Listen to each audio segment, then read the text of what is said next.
gần chút nữa thôi, yeah. Đã gần hơn để nhịp tim anh sinh chung nhịp em. Chạm vào đôi mắt em là anh biết hôm nay không giống ngày nào trước đây. Bước gần thêm chút thôi là trái tim anh lệch biệt vì em mất rồi, cách em nhìn anh nhìn như gom lên ánh sáng chiếu vào trái tim anh.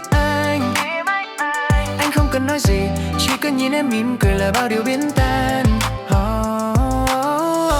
Anh biết rồi, trái tim này chẳng buồn đi nữa đâu. Chỉ một lời nói khẽ rằng anh ở đây bên em, vì em là điều anh muốn giữ từng giây phút em ở bên anh.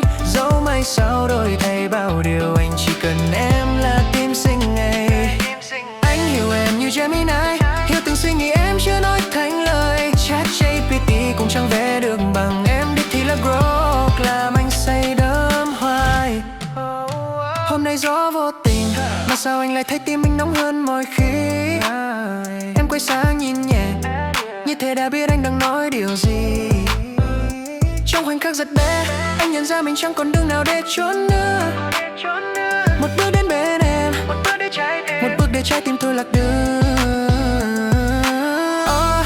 Đừng nói gì để nghe hơi thở em gần cạnh anh. Chỉ thế thôi là đủ khiến trái tim anh lệch pha.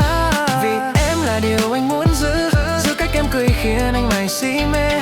Dẫu mai có điều gì thay đổi, anh vẫn chọn em như lần đầu gặp lại.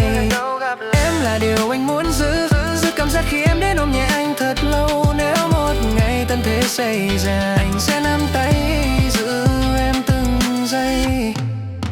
Và nếu một ngày em thấy mệt nhòi, anh sẽ mang nơi em có thể ở lại.